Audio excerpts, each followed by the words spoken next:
Hi, this is CJ Miller. I'm in my neighborhood. I'm coming back from a store run. Oh my God. Um, so, what I do sometimes is I do some painting. And, you know, sometimes I get these shapes and images and colors, and I don't actually know where the composition comes from. I must have walked by this place like a zillion times in the past few years, but however, um, when I did the painting that I'm going to talk about, um, it was, I don't know, long before I was living downtown. I'm very familiar with downtown, but some of the sights and images, and when I talk about the shape, I'm going to talk about this particular shape in juxtaposition to this right here.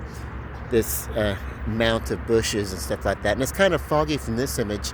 And then there's even sort of a round shape-ish here. So I can't believe, and wait till I get back, I'm going to post this video, and then I'm going to post the video of a painting that I did that has some very similar imagery. And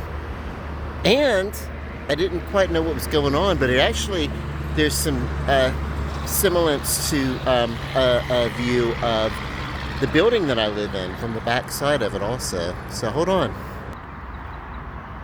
Well, that's the Fairmont, the building that I live in, over this bridge that I'm walking back from a local convenience store.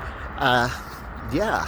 So on the back side of it is an image. It may be too dark by the time I get back for me to properly represent that, but I noticed that some time ago. It's like the view is very similar to the what was in my painting. Now, these shapes are probably just all the way around us anyway.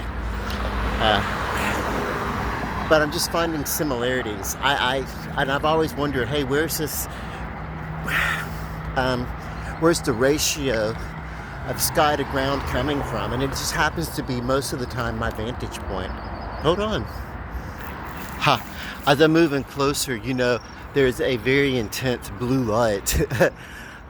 That's not my apartment, but I do have like a blue light in my apartment, and I have a green LED light and a red LED light, but that's not my apartment we're seeing.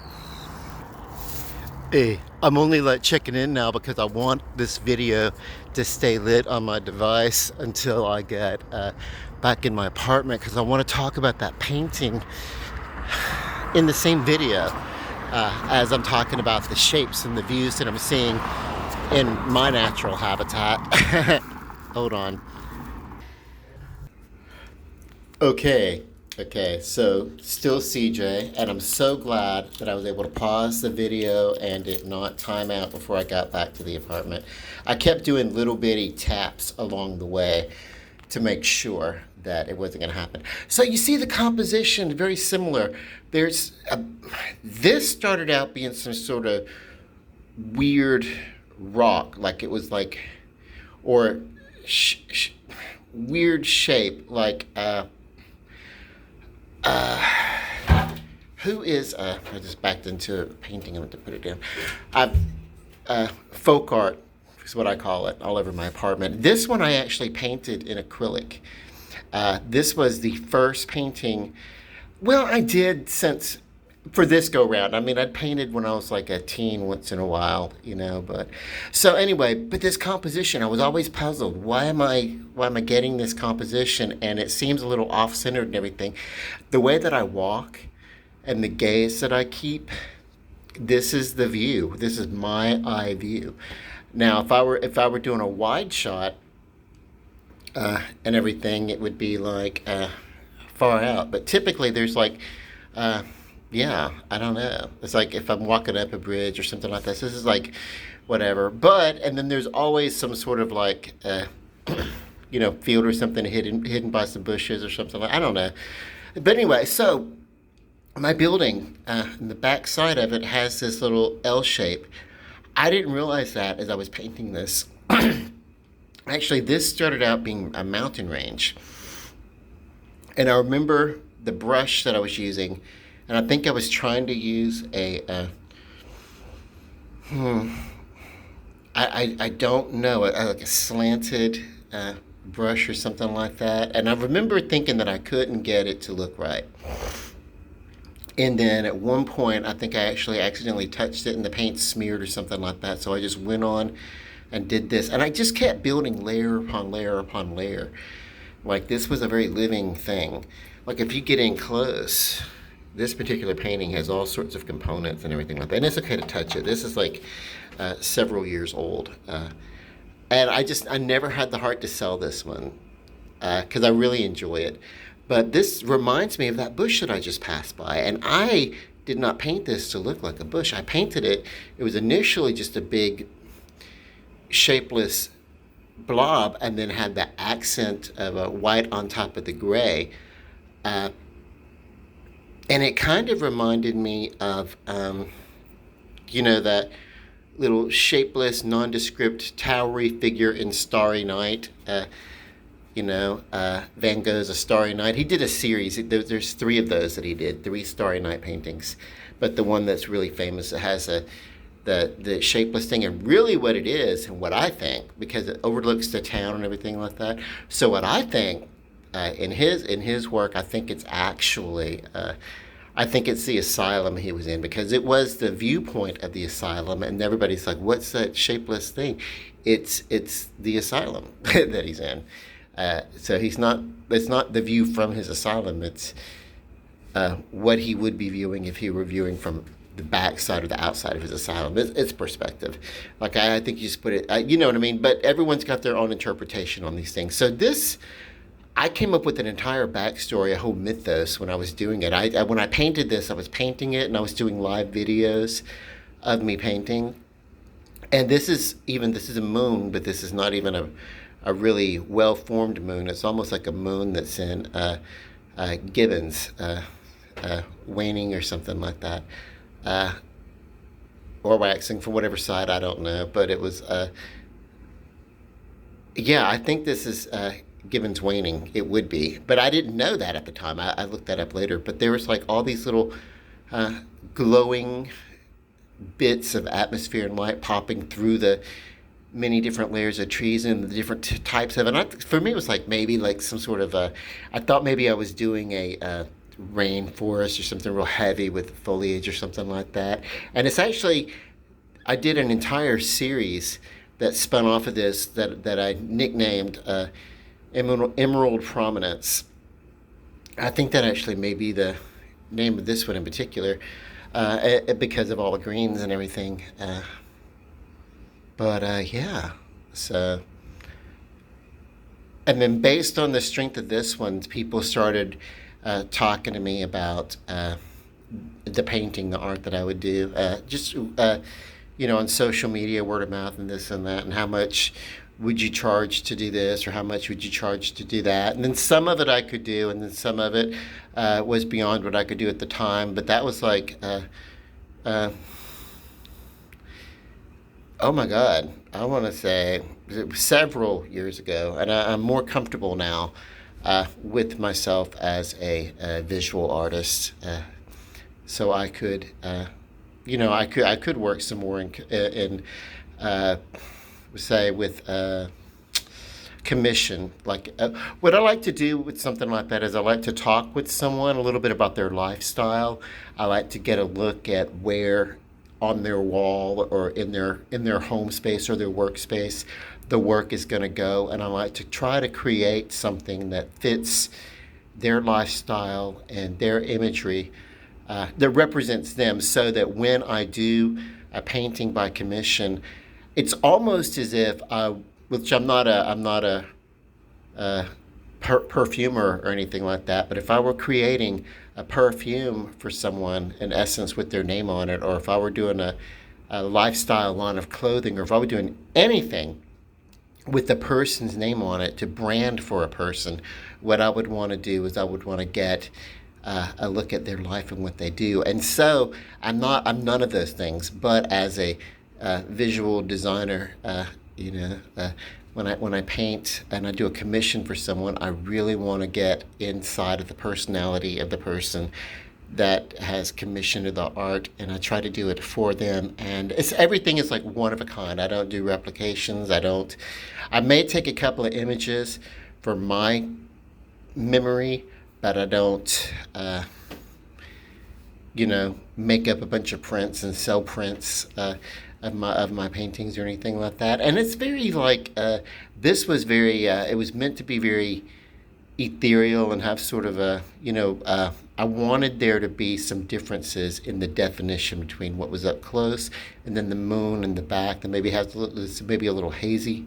So I kind of left some of it uh, undefined throughout the different bits of it because that's just the way that I see things. I see things extremely focused right through the center, and then because I wear glasses and because peripheral around the edges and everything like that, my vision tends to be a little bit more blurry. So with my work, I tend to be very centric uh, with the crispness of the work, the lines and everything. But I remember there were some points, some of these fine bits down here, I actually couldn't find a brush that would work. So I actually went outside in the yard and got like a wildflower. And I gently dipped the petals into the paint and barely touched. And then at some point, I even went as far as to like shave down the tip of a toothpick so I could do some points. I mean, I spent a lot of time with this type of, with this one.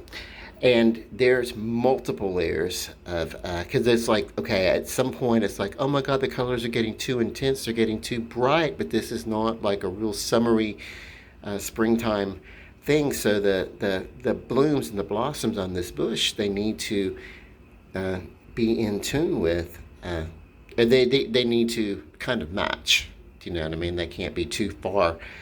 But even, if you get in, there are some bright colors. It's very subtle, and it's meant to look like grass and those bits of.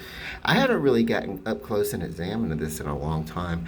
So here's the thing: a painting like this, if you do get close, it's like looking behind the curtain. It's like learning the secret of a magic trick. You lose the mystery, you lose the fun of it. To really, if you want to study someone's uh, technique or something, sure, get up on it, but you're going to lose definition and everything. So the best way to view a painting is from a few feet back. If you get way up on it instead, if you want to dissect something, a work of art, you can learn about its composition, and you can learn about the layers, and you can learn what makes a painting the painting that it is, but you're going to lose the mystery. Even when I was painting this and I was layering and putting upon the different layers, and it went through its different phases of becoming this Emerald Prominence number 1, even though it did that, it still wasn't, hey, I'm way up on it and this and that. You know what I mean? I didn't really try to take away the magic of what I think can be a really great art piece. Because I was having so much fun with this. It was the first time I'd done anything in a very long time. It's almost going to be like when I start painting again, and I'm not going to start immediately painting again unless I get some orders or something like that, maybe. But but I don't really have that many followers right now, so I'm not worried about that. I won't have that kind of following on YouTube that I did on Facebook. It's so easy to like friend all over Facebook. It's not going to be so easy on YouTube. YouTube goes by, I don't know. It's more of a reality visual thing, and I'm not really a show person. So anyway, yeah. But as I was walking by, and it was like I noticed that those little round bushes, and I was like, holy hell, I must have seen those or those types of things all of my life and never quite noticed it. Probably just whizzing by in a car or something like that. The subliminal, that's the way that the world communicates to the brain subliminally. But it's almost the exact same shape, It's what's at the beginning of this video, and then there's the composition and the same image of the sky and stuff. And it was so thoroughly unintended. As a matter of fact, let's see, I date my paintings. Emerald Prominence, okay, and it's my first name, Cecil. Okay, so June 9th, 2016. So 17, 18, 19, 20, 21, 22. So that's 6 years ago. This was 6 years ago that I did this. And I was living in, not downtown, I was living in Highland. But I had lived downtown before. Like I said, these are just images and shapes that I must have seen a zillion times. Ratios of ground to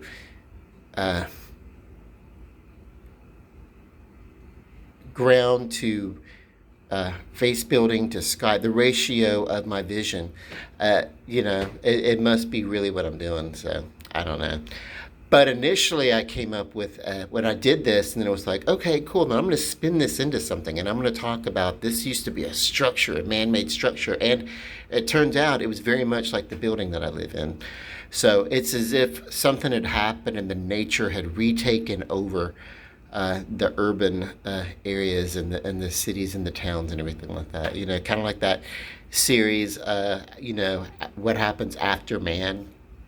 But I spun an entire mythos, a story behind it. Something cataclysmic happening in, in the universe. Maybe as a result of overpopulation of the earth and over-industrialization of the planet having an effect not just on the planet that we live on, but in the atmosphere. Hold on one second. This is getting deep. Hold on. So this piece is part of it. It's not ready yet. Actually, this was one of the fewer pieces that I did. And hold on. There we go. That's much better. Okay, so what we're looking at is the trees and things have been replaced by pipes, and the clouds have been replaced by chemical fumes and everything floating around the sky, and the moon in the background and everything. So this was part of it. So I did that one, and then so it was like I need to create a backstory. Okay, so yeah, then there's something else, and I'm sorry about all these pauses, but yeah, hold on. Okay, so this is actually another piece. It's kind of like what happened was I wanted to take similar things that I'd done, similar techniques from the first part of the Emerald Prominence, and I wanted to do something with a little bit of definition, but I wanted to play it off of shapes and things that were flat. So this is something, I did this cataclysmic thing, and this was like actually the second piece that I was working on, and I got to a point where I wanted to get my point across, but it didn't have to be extremely I didn't have to go into it as much as I did the last painting. That first painting that I did was the first one, and this was the second. And the one that I showed you in between, actually, I started working on last for this series. But that was that one, and this would be, if this were a panel, then it would be like the Emerald Prominence thing would be the first panel. This would be the second panel, which I have not named, and then the piece that I showed you in between would come between it, the one with the moon and the where the trees and the nature had been like replaced by industry. And so there's this one. So we had the first painting that I showed you, this last one that I just showed you, and then this one, and then I'll go back and I'll complete the story. But so we had the basically, if I were going to do this in a series, it's kind of like I was telling the story. Hey, look at the earth being taken over, and then I was going back and I was given the narrative by painting through flashback that the reason why the earth had been overtaken by nature is because of overpopulation and over-industrialization of the world, causing effects where we've used up our natural resources, but I firmly believe what affects one part of this world affects all of the world eventually. And why not? If one part of this world, an effect that we have on this part of the world, will affect the butterfly effect, butterfly flaps its wings and then across the ocean, the result is a hurricane that demolishes everything in its wake. If it's such that could happen, that kind of an effect, why is it limited to Earth? Why not something that happens here on this Earth? Why can't it have an effect in the cosmos? Something minute. Us using, as we're moving closer into space, as exploration.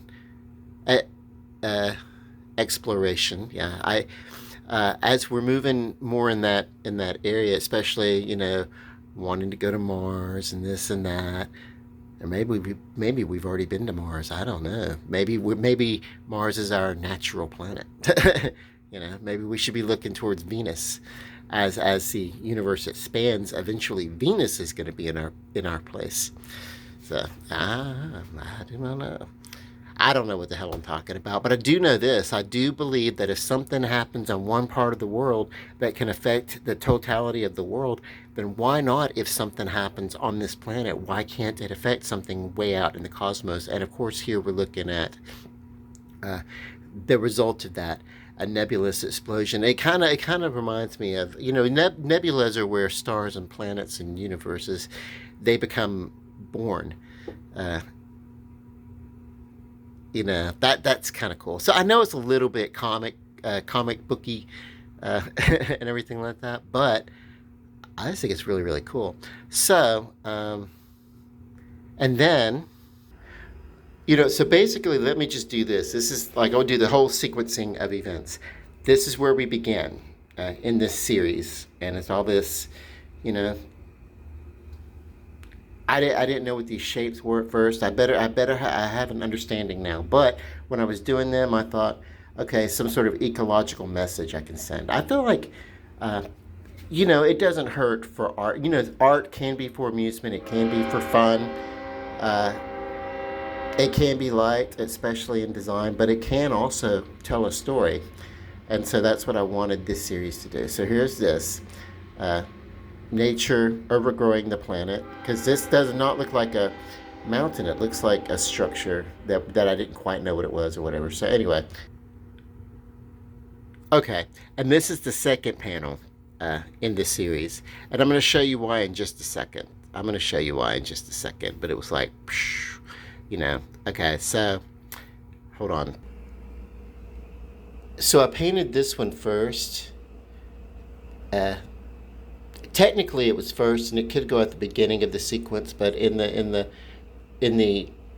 event, because I wanted to do this, but it would be like I'm telling it in reverse. And then so there's these red colors, this red splash of paint, and they come down and they tie in specifically with the red that's in this bush. And I designed it that way, and I'll demonstrate it in a minute. It's actually been so long that since I've looked at some of these, I actually have forgotten that the placement. But the streaming from this explosion, the redness, actually ties in to there's actual. So I wanted to give some motion and continuity from the different panels, and I actually thought about creating a frame that would accompany all these pieces, but but yeah. So, and in that way, like,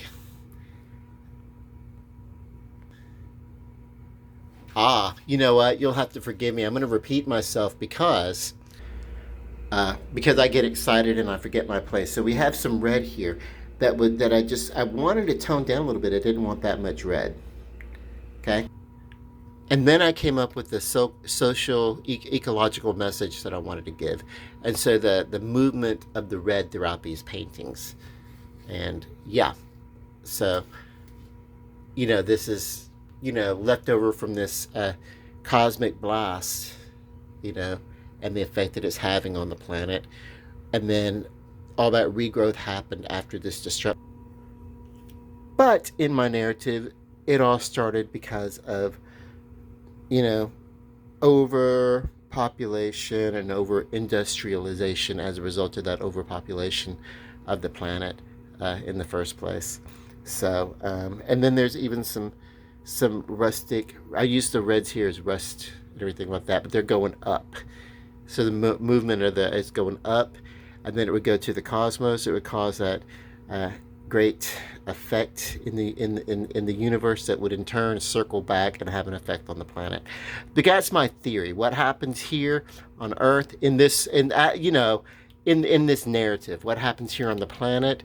One part of the planet will affect another part of the planet, and if it's that big of a change, it will have a effect. Well, we see that. If there's a solar flare, we get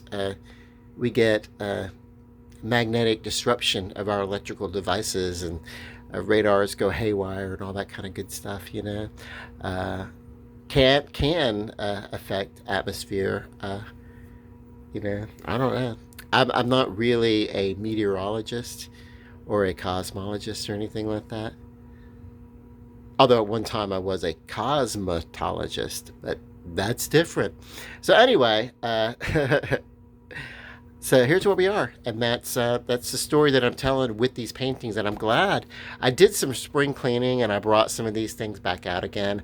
And I haven't really addressed a lot of this stuff in a while, but I knew that I was going to kind of sort of get back into this storytelling artist mode. And there's a lot. There's a lot I can still do with this collection to elevate it.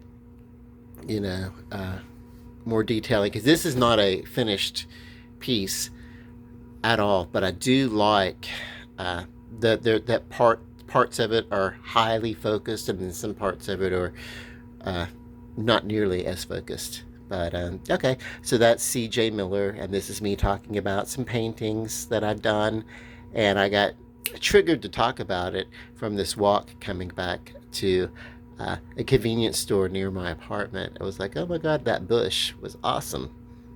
And then I did all sorts of like pausing and stuff like that so I could get here. I've actually been talking about this for a lot longer than 27 and a half minutes. I'm super excited. When I get excited about something, I can go for a few hours. And fortunately, nobody cares to hear me speak that long about anything, except for me. You guys have a lovely night.